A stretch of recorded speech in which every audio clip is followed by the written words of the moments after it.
The most important part of what we try to convey to teachers is getting active engagement. The traditional teacher will ask a question, it doesn't matter what the content, and the students will raise their hands. And then the teacher calls on one. If the teacher wants to get just 1 minute per student, and they're going to use that traditional structure of calling on the students one at a time, with 30 students in the class, it'll take over an hour. Why would it take over an hour? Because the teacher first has to ask the question, then the student responds, then the teacher has to respond to the answer.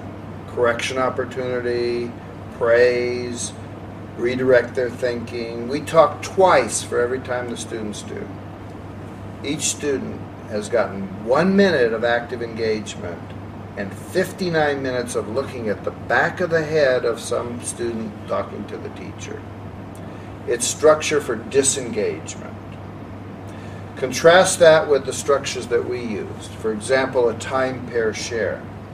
Teacher asks the same exact question, gives a little think time, and then students in pairs, A talks for a minute, then B talks for a minute.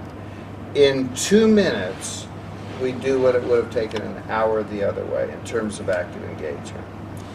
Instead of 1 minute of active engagement, it's almost a half hour of active engagement, because half the time the students are talking. And the other half the time they're more engaged too, because somebody's talking right to them. The content can be exactly the same, but which instructional strategies we choose determine their thinking skills, their academic achievement, their retention. We remember dramatically more of that which we say than that which we hear.